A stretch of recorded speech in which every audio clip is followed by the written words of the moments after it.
이 새벽에 주 앞에 나오신 분들을 진심으로 환영합니다. 찬송가 438장 찬양드리겠습니다. 438장 찬양드리겠습니다. 438장입니다. 내 영혼이 은총 입어 중한 죄짐 벗고 보니 슬픔 많은 이 세상도 천국으로 화하도다. 할렐루야 찬양하세. 내 모든 죄 사함 받고 주 예수와 동행하니 그 어디나 하늘나라. 주의 얼굴 뵙기 전에 멀리 뵈던 하늘나라. 내 맘속에 이루어지니 날로 날로 가깝도다. 할렐루야 찬양하세. 내 모든 죄 사함 받고 주 예수와 동행하니 그 어디나 하늘나라. 높은 산이 거친 들이 조막이나 궁궐이나 내 주 예수 모신 곳이 그 어디나 하늘나라. 할렐루야 찬양하세. 내 모든 죄 사함 받고 주 예수와 동행하니 그 어디나 하늘나라. 아멘. 하나님 말씀은 마가복음 12장 35절부터 13장 2절까지입니다. 신약성경 77페이지 마가복음 12장 35절부터 13장 2절까지입니다.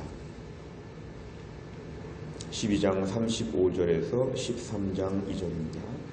한 절씩 교독하시겠습니다. 예수께서 성전에서 가르치실새 대답하여 이르시되 어찌하여 서기관들이 그리스도를 다윗의 자손이라 하느냐.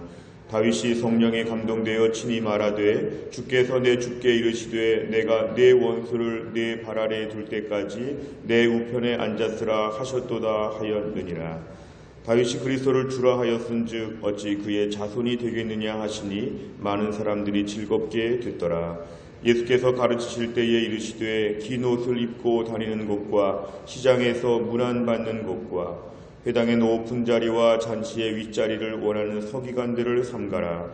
그들은 과부의 가산을 삼키며 외식으로 길게 기도하는 자니 그 받는 판결이 더욱 중하리라 하시니라. 예수께서 헌금함을 대하여 앉으사 무리가 어떻게 헌금함에 돈 넣는가를 보실새 여러 부자는 많이 넣는데 한 가난한 과부는 와서 2렙돈 곧 한 고드란트를 넣는지라. 예수께서 제자들을 불러다가 이르시되 내가 진실로 너희에게 이르노니 이 가난한 과부는 헌금함에 넣는 모든 사람보다 많이 넣었도다. 그들은 다 그 풍족한 중에서 넣었거니와 이 과부는 그 가난한 중에서 자기의 모든 소유 곧 생활비 전부를 넣었느니라 하시니라. 예수께서 성전에서 나가실 때에 제자 중 하나가 이르시되 선생님이여 보소서 이 돌들이 어떠하며 이 건물들이 어떠하니이까. 예수께서 이르시되 네가 이 큰 건물들을 보느냐. 돌 하나도 돌 위에 남지 않고 다 무너뜨려지리라 하시니라. 아멘. 오늘 본문의 말씀을 보시면 오늘 본문에는 한 4개 정도 이야기가 계속 등장하고 있습니다. 본문을 짧게 먼저 보면은 35절부터 37절까지를 보면은 당시 서기관들, 우리가 어제 서기관이 등장했는데요. 이 서기관들의 실상을 예수님 보여주십니다. 예수님 그리스도를 향해서 다윗의 자손이다. 그러니까 다윗의 자손으로 예수는 육신적으로 혈통적으로는 태어나신 면도 있지만 더 중요한 것은 37절입니다. 다윗은 그리스도를 주라 하였다. 그러니까 결국 그리스도에 대한 입장을 단지 다윗의 자손, 다윗 같은 분, 다윗 같은 권세와 능력, 다윗 같은 현재적인 뭔가 메시아 이런 것이 아니라 그리스도를 주라 섬겨야 된다. 그러니까 그리스도에 대한 우리의 태도를 바꿔주십니다. 37절 그리스도를 다윗도 주라고 고백하였기 때문에 정확한 것은 그리스도를 나의 주님으로 섬기는 것이 중요하다. 우리가 세례받을 때 예수님을 구세주와 주님으로 섬긴다고 합니다. 그 그리스도를 나의 주인으로 모시고 섬기고 철저하게 복종하는 것, 이것이 매우 중요한데 실상 서기관들은 그렇게 하지 못한다는 것을 예수님이 간접적으로 말씀하십니다. 38절에 보면은 서기관들의 당시의 복장을 보니까 긴 옷을 입고 다니고 그 다음에 시장에서는 문안받는 것, 남들이 알아주는 것이죠. 39절에 보니까 회당에서는 높은 자리, 회당의 높은 자리에 앉으려고 그러고 잔치에 가면은 윗자리에 늘 앉으려고 하는 것. 이게 바로 서기관들. 오늘 두 번째 이야기도 서기관들에 대한 이야기입니다. 서기관들이 겉으로 이렇게 믿음이 좋은 것처럼 보이지만 40절에 보니까 과부, 가장 가난하고 어려운 사람들의 가산을 삼켰다. 이들의 모든 재산과 이들의 모든 것들을 삼키며 외식으로 길게 기도한다. 그러니까 당시에 서기관들은 믿음 좋은 것처럼 보이면서 믿음의 진정성이 없는 사람들이었기 때문에 예수님은 이들에 대하여 강하게 책망하십니다. 오늘 41절 이하를 보면 헌금함에 대해서 얘기를 하시면서 당시 42절에는 가난한 과부가 등장합니다. 두 렙돈이라고 하는 것은 매우 적은 그런 액수였는데 이 사람은 적은 액수를 넣게 되었고 41절에 보니까 부자들은 많이 넣었다 그랬습니다. 액수만을 놓고 보면 부자가 훨씬 많이 했고 가난한 과부는 훨씬 조금 했는데 오늘 43절에 예수님 보실 때 가난한 과부가 가장 헌금을 많이 했다고 예수님 말씀하십니다. 44절에 그 이유는 부자들은 풍족한 중에서 일부를 넣은 것이고 이 과부는 가장 가난한데 생활비 전부를 넣는 것, 거의 목숨을 걸고 헌금을 했다고 말씀하십니다. 여기서도 알 수 있는 것은 단순히 외적인 것이 아니라 내적인 진정성이 중요하다. 오늘 본문의 핵심은 이런 것입니다. 외적인 모습보다는 내적인 진정성이 중요하다. 사람 앞에 보여지는 것보다는 하나님 앞에 보여지는 오늘 가난한 과부 형편은 아무에게도 말하지 않았습니다. 그런데 하나님이 알아주신다는 것입니다. 결국 중요한 것은 내면의 진정성이 매우 중요한데 가난한 과부가 진정한 헌금을 하였다고 예수님이 칭찬하십니다. 오늘 13장에 넘어와서 1절과 2절을 보면 예수께서 성전에서 나가실세. 사실 이 성전은 솔로몬 시대의 성전 다음에 스룹바벨 성전 다음에 헤롯이 세운 성전입니다. 헤롯이 오늘 성전을 세워서 그 성전의 규모가 가장 컸기 때문에 이 성전이 대단하다. 이 돌로 지은 성전이 얼마나 대단한가. 오늘 1절에서 이런 뉘앙스입니다. 너무 대단하게 잘 짓지 않았습니까? 너무 이 건물이 우리에게 멋지지 않습니까? 영광이 있지 않습니까? 2절에 예수님은 이 큰 건물들을 보느냐 나중에 다 무너뜨려질 것이다. 실제로 주후 70년에 로마의 그러한 침략으로 말미암아 모든 성전이 초토화되는 역사를 통해 예루살렘의 헤롯 성전은 다 무너지게 됩니다. 그러니까 오늘 본문에서도 외적인 드러나는 건물이 중요하지 아니한다. 이 건물의 우월감을 가지거나 이걸 자랑하면 아무 소용이 없다. 이것들은 다 무너지는 것들이다. 그러니까 오늘 본문에 네 가지 말씀이 다 등장하는데요. 이 네 가지를 하나로 꿰을 수 있는 주제는 뭐냐면 외적으로 드러나는 것에 우월감을 갖거나 남들 앞에 대단한 것처럼 생각하지 말고 오히려 내면의 진정성을 가지고 하나님을 섬겨야 된다. 내면의 진정성을 가지고 마음의 주님으로 예수님을 고백하고 정말 믿음으로 온전히 살 수 있는 내면의 진정성을 너희가 가져야 된다. 말세에는 이런 믿음이 필요하다. 오늘 주님께서 우리에게 교훈하고 계십니다. 내용 관찰을 보시면 첫째, 예수님께서는 서기관들의 어떤 모습을 지적하셨습니까? 38절, 40절을 보시면 긴 옷을 입고 다니고 시장에서 문안받고 회당의 높은 자리에 앉고 잔치의 윗자리에 앉으려고 하는 이들은 과부의 가산을 삼키고 외식으로 길게 기도하고 결국 이들은 겉모습으로 말미암아 자기 신앙의 우월감을 보이려고 하는 어떻게 보면 하나님을 보시라고 하는 것이 아니라 사람들에게 좀 보라고 하는 이런 외적인 외식하는 모습이 있었기 때문에 예수님이 책망하셨습니다. 두 번째를 보시면 예수님께서 말씀하신 두 랩도는 과부에게 어떤 의미입니까? 오늘 44절에 보니까 이 과부의 두 랩도는 생활비 전부, 다른 말로 하면 자기 목숨과도 같은 것입니다.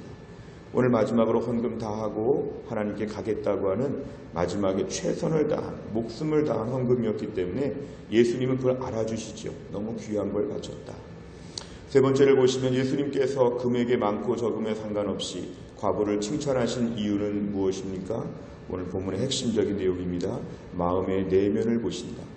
마음의 중심을 보신다. 그 마음의 정성을 보신다. 아무도 알 수 없는 생활비 전부를 넣었다고 하는 하나님만이 아시는, 이 여인만이 알고 있는 이 모든 걸 가지고 칭찬하셨습니다. 우리가 오늘날 신앙생활하면서 사람은 몰라줄 수 있지만 하나님은 다 보시기 때문에 내면의 진정성을 다하여서 정성껏 주 앞에 나아가야 한다는 것이죠. 내가 기도하는 것, 말씀 읽는 것, 예배 드리는 것 정말 힘든 것인지, 아니면은 더 최선을 다해서 은혜를 구하면 할 수 있는 것인지, 피곤하다, 바쁘다, 어렵다 이야기를 많이 하지만 정말 내가 이 일에 있어서 우선순위가 있는지, 신앙생활의 우선순위가 철저한지, 아니면 내가 정말 주님 앞에 늘 핑계하고 늘 변명하고 늘 사람들의 시선만 의식해서 믿음이 있는 척하는 것인지, 내면의 진정성을 주님이 보신다는 것입니다. 우리 신앙생활은, 외식하는 신앙생활은 언젠간 멈추게 되어 있고 내면의 진정성을 가지고 나아가야 진정성 있는 신앙생활이 은혜도 받기 때문에 계속 앞으로 달려갈 수가 있습니다. 진정성이 없으면 어디까지는 인간의 열정으로 할 수 있지만 진정성이 없으면 언젠가는 지치게 되어 있습니다. 날마다 주님 앞에 진정성을 가지고 나아가야지만 주님께서 매일매일 채워주시기 때문에 은혜 생활을 계속할 수 있습니다. 신앙생활의 진정성을 가지고 하나님께 예배하며 믿음으로 살게 하여 주옵소서. 이것이 오늘 우리들에게 중요한 기도 제목입니다. 네 번째를 보면 외식하는 자들을 질책하시고 순전한 마음으로 섬기는 자를 칭찬하신 예수님을 보며 무엇을 느낍니까? 이 네 번째 문제는 늘 나 자신을 살펴보는 것인데요.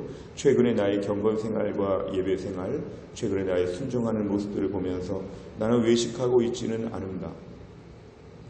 하나님보다는 사람들 앞에 보이려고 하는 것이 아닌가? 그리고 정말 나는 최선을 다하지 못하고 오늘도 핑계하는 것은 아닌가? 남들 앞에 영적인 우월감을 갖고 있는 것은 없는가?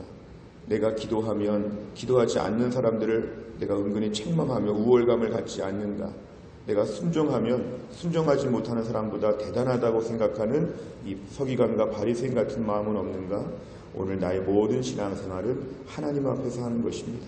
하나님이 칭찬해 주시면 그것으로 족하고 이 신앙생활이 나의 교만의 도구가 되지 아니하도록 진정성을 가지고 겸손하게 주 앞에 서는 것이 오늘 매우 중요합니다.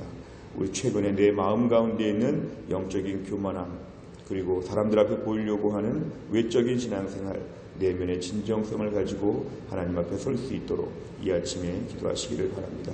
마지막 다섯 번째를 보면 내가 경제적으로 어려운 중에도 순전한 마음으로 헌금한 적은 언제였습니까? 순전한 마음으로 섬기는 자가 되려면 가정과 직장, 교회에서 어떤 변화가 필요합니까? 오늘 마지막 결단은 헌금에 대한 부분으로 가난한 과부에 대한 말씀을 초점을 맞췄습니다만 중요한 것은 이것입니다. 진정성 있는 마음으로 목숨을 다하여 하나님께 물질을 바치고 시간을 바치고 말씀에 순종한 적은 언제였습니까? 힘들고 어려운 형편이 많지만 진정한 믿음은 어려울 때 마지막에 목숨을 걸듯이 해야 진정한 믿음이 될 수 있습니다. 우리가 오늘 말씀의 제일 중요한 단어 순전한 마음을 허락하여 주옵소서. 순전한 마음으로 주님을 섬기게 하여 주시옵소서. 외식하는 자들처럼 되지 아니하도록 누가 보든지 안 보든지 당장의 응답이 없어도 순전한 마음으로 오늘 하루도 믿음으로 살게 하여 주옵소서. 이렇게 믿음으로 살게 되면 주님께서 알아주시고 하늘의 복으로 하늘의 풍성한 은혜로 우리에게 채워주실 것입니다. 또 한 날 이런 믿음으로 살 수 있기를 간절히 바랍니다. 기도하겠습니다. 아버지 하나님 감사합니다. 이 새벽에 하나님께서 저희를 깨워주시고 주 앞에 나와 기도하게 하신 하나님 아버지, 오늘의 본문의 말씀을 통하여서 순전한 마음으로 주님을 섬겨야 한다고 주님께서 교훈하고 말씀하셨습니다. 하나님, 우리 신앙생활 하면서 사람들의 눈을 더 신경 쓰고 사람들 앞에 체면을 가지고 나의 경건조차도 우월감을 가지려고 했던 것, 나의 신앙생활, 경건생활 순종하는 모습을 가지고 그렇지 않은 사람들에 비하여 자꾸만 영적으로 교만해지려고 하는 마음들 주님 다 용서하여 주시기를 원합니다. 우리 마음의 진정성을 허락하여 주옵소서. 내면에 하나님이 보시는데 하나님 앞에 순전하고 깨끗하게, 그래서 매일매일 믿음생활 멈추지 아니하고 꾸준히 섬기며 나아갈 수 있도록 하나님이 함께하여 주시옵소서. 아버지 하나님, 간절히 기도합니다. 오늘도 교회 안에 모이는 다락방들을 하나님이 축복하셔서 모일 때 은혜가 풍성할 수 있도록 하나님이 함께하여 주시고, 하나님 내일 아침부터 있을 사랑의 바자회를 통하여 우리가 이 지역의 많은 사람들을 섬길 수 있는 이 지역에 증거하는 교회가 될 수 있도록 우리 교회를 주님이 사용하여 주시고, 오늘과 내일 준비하는 모든 손길들을 하나님이 축복하셔서 기쁨으로 감당하며 은혜로 감당할 수 있도록 하나님이 함께하여 주옵소서. 오늘도 하나님 흩어진 모든 자녀들, 우리의 가족들, 지방이나 해외 나가 있고 군대가 있고 여러가지 또 질병과 여러가지 어려움 가운데, 여러가지 시험을 준비하는 가운데, 힘든 가운데도 오늘도 믿음으로 살아보려고 하는 주의 백성들을 이 말씀으로 붙잡아 주시어서 순전한 마음으로 있는 자리에서 하나님을 섬기게 하여 주시고, 하나님의 은밀하게 축복하여 주시는 하늘의 복을 받을 수 있도록 하나님이 함께하여 주옵소서. 모든 말씀을 예수님의 이름으로 기도하옵나이다. 아멘. 우리가 금요일을 맞이해서는 다락방 예배와 전도회 세 가족을 위하여 71번부터 84번까지 기도합니다. 71번부터 84번까지 내용을 가지고 이 아침에 먼저 기도하도록 하겠습니다. 71번 다 같이 읽겠습니다. 담임 목사님에게 목자의 마음과 지혜와 계시의 영을 주셔서 순장들의 영적인 필요를 넉넉히 채우게 하옵소서. 아멘. 순장들이 먼저 은혜 받는 데 앞장서게 하시고 말씀과 기도와 섬김을 통해 맡겨주신 영혼들을 세심히 돌아보게 하옵소서. 아멘. 초대교회처럼 다락방이 성령 안에서 하나 되고 모이기를 힘쓰는 공동체가 되게 하옵소서. 아멘. 다락방 예배 안에서 말씀의 은혜, 기도의 능력, 성도들 간의 참된 교제를 경험하며 신앙생활의 참된 기쁨을 누리게 하옵소서. 아멘. 아직 다락방에 들어오지 않은 비순한 성도들의 마음을 열어주셔서 다락방 안에서의 풍성한 신앙생활을 함께 누리게 하옵소서. 아멘. 여자 낮 다락방, 여직장인 다락방, 남자 및 부부 다락방, 시니어 다락방을 통해 교회 성도 전체가 사랑의 띠로 견고하게 묶이게 하옵소서. 아멘. 지역별 공동체가 지역 전도의 디딤돌이 되게 하시고 이 공동체들을 통하여 사랑의 교제가 풍성하게 하옵소서. 아멘. 모든 전도회마다 섬김, 사랑, 긍휼, 돌봄의 역사가 더욱 풍성하게 하옵소서. 아멘. 전도에 세우신 임원들이 기쁨으로 감당하게 하시되 하늘의 큰 복을 먼저 받아서 넘치는 은혜로 직책을 감당하게 하옵소서. 아멘.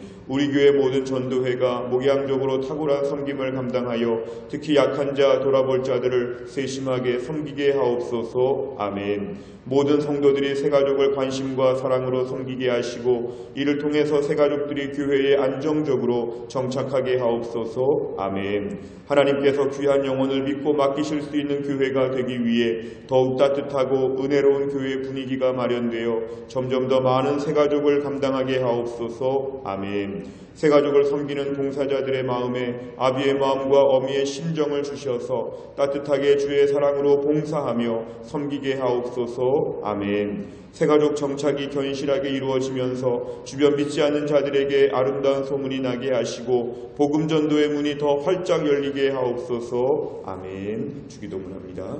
하늘에 계신 우리 아버지여, 이름이 거룩히 여김을 받으시오며 나라 임하옵시며 뜻이 하늘에서 이룬 것 같이 땅에서도 이루어지이다.